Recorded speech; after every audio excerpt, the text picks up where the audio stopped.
Most of us started lifting to get bigger and stronger, but after years under the bar, we begin to experience aches, stiffness, shoulder pinches, low back tweaks, and hips that don't move like they used to. And unless we address these issues, building muscle maximally only gets more difficult. The answer isn't spending 30 minutes stretching or doing yoga flows. Instead, it's picking the right exercises that fix your weak links and restore proper movement. And that's exactly what I want to share in this video. The 5 science-based exercises that will fix your body after 40. Once you implement these, you'll be able to train harder with fewer setbacks, recover faster between sessions, move with less pain, and ultimately build more muscle than you could with a body full of nagging issues. So, without further ado, let's jump right in. Exercise number 1, dead hangs. If you want to undo years of pressing and desk work that have left your shoulders stiff and achy, start by hanging from a bar. Dead hangs are simple, yet one of the most effective fixes for cranky shoulders because they rebalance the muscles around the joint. Years of pressing and pulling make the pecs, lats, and teres major tight and overactive, which resist overhead motion and force you to arch your back or shrug when pressing overhead. Hanging stretches those tissues, restoring a cleaner overhead position so your muscles can express strength instead of your joints taking the load. It also activates the traps and rhomboids, muscles that often become weak and underused from sitting and pressing. This restores proper rhythm between the scapula and the humerus, making overhead movements smoother and safer. That combination of stretching what's tight and strengthening what's weak restores optimal scapular motion, improves overhead mobility, and makes your pressing and pulling movements far better. There's also a long-term effect on your connective tissues. The ligaments and tendons of the shoulder girdle are exposed to sustained low-level loading, which helps build flexibility, reinforces mobility, and may even improve joint resilience over time. Add in the grip strength benefits, where research even links a stronger grip to lower mortality risk, and suddenly this simple fix looks like a direct investment in both your training and your long-term health. The key here is intent. Don't just dangle and let your body arch. Stay lightly braced, your ribs tucked, and glutes and core engaged while letting the shoulders open. Start with 20 to 30 seconds, then work your way up to a minute or more. You can even rotate grips to challenge the shoulders in different positions. Dead hangs are the foundation here for a reason. If you lack control in the overhead position, it signals imbalances that carry into the rest of your upper body training. In other words, if you can't stabilize overhead, your strength and movement quality in other lifts will be limited. Exercise number 2, deep squat holds.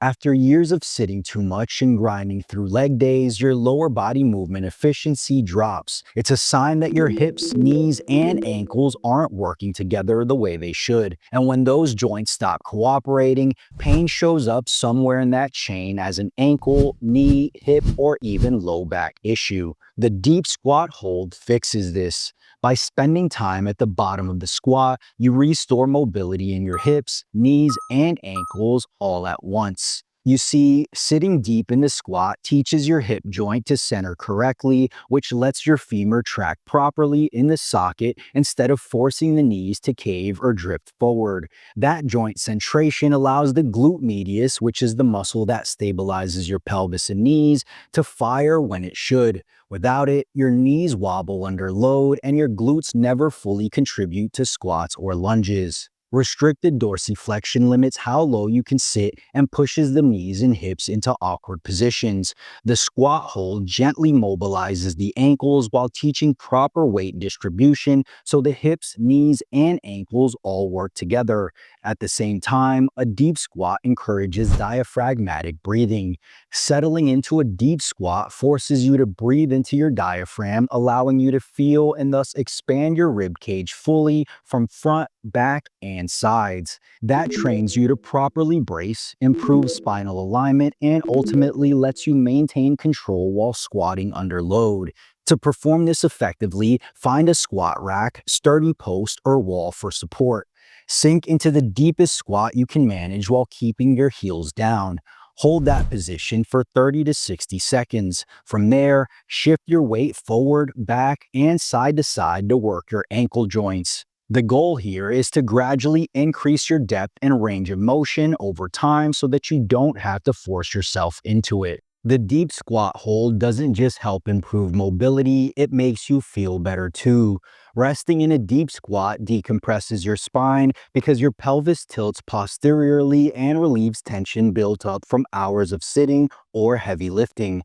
But feeling better isn't only about movement, it also depends on what's happening inside your body. And that brings us to the sponsor of today's video, MitoPure Gummies by Timeline Nutrition. As we get older, our cells slowly lose their ability to produce energy efficiently. The mitochondria, which are the tiny power plants inside each cell, start to break down. This can leave you feeling less energized and make training feel harder than it used to. MitoPure is a patented, clinically proven form of urolithin A that helps renew those aging cells by clearing out damaged mitochondria so your body can create new, healthier ones. In simple terms, it helps your body convert cellular wear and tear back into usable energy, supporting better muscle function and long-term vitality. The gummies are vegan, sugar-free, gluten-free, and taste surprisingly good. And right now, you can get a free sample pack of the MitoPure gummies when you use my code GUMMIESGIFT at the link in the description below. Exercise number 3, YTWs. If your scapula isn't moving or stabilizing properly, every press and pull becomes a grind on the joint. That's where YTWs come in.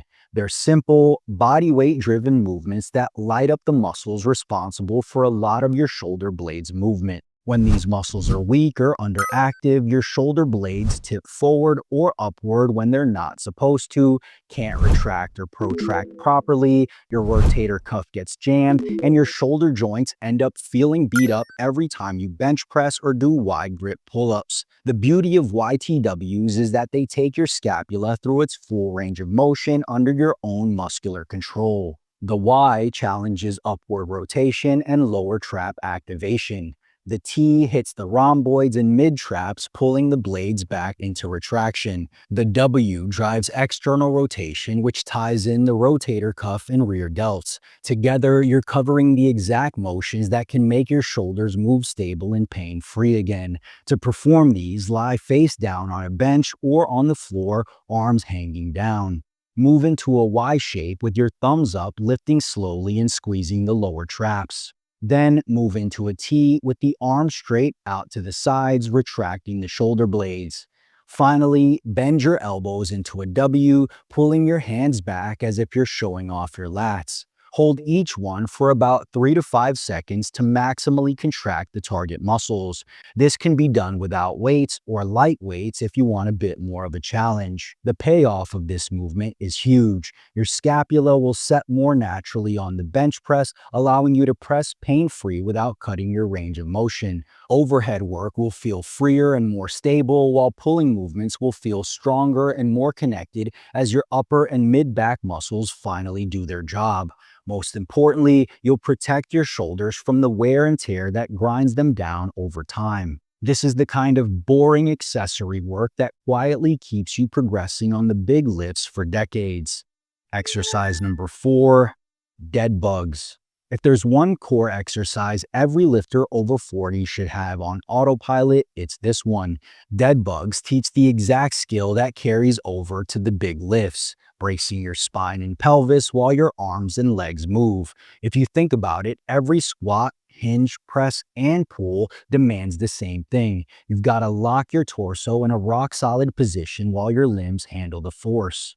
If you lose that brace or can't brace at all, you'll compensate elsewhere. That's why so many lifters complain about tweaks and aches. They're strong, but they don't know how to keep their core locked in under load. The dead bug solves this by forcing you to coordinate breathing while keeping your spine and pelvis locked. To perform these, lie on your back with your knees bent at 90 degrees, arms reaching up. Slowly lower one leg and the opposite arm toward the floor, keeping everything else completely still. Bring them back, switch sides, and repeat. Done right, dead bugs light up basically every core stabilizer that makes up a strong brace. After just a few sessions, bracing will start to feel more natural and solid. Exercise number 5, Copenhagen planks. Weak adductors are one of the most common missing links in guys who train hard but still deal with groin pulls, hip pain, or knees that feel unstable.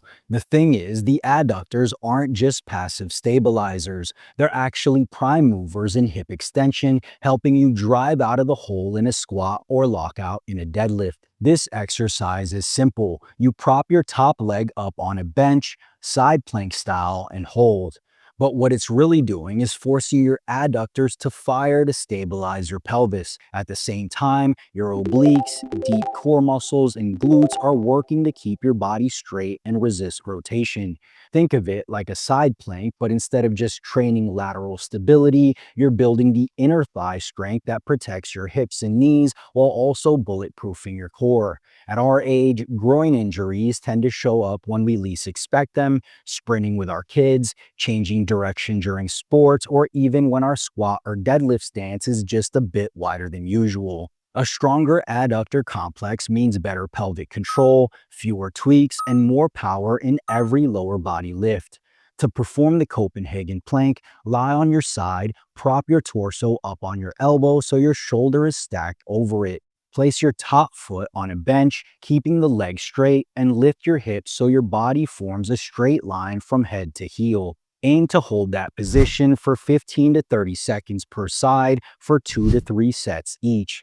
And if you're still dealing with aches and pains and finding it hard to maximize your results in the gym, check out my video on the 5 exercises I stopped doing after 40 that actually helped me build more muscle as I got older. There, you'll learn why some of the most common exercises you're doing right now, exercises that many coaches label as must-haves, could actually be killing your ability to build muscle.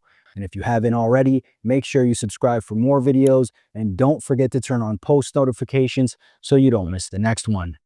Peace.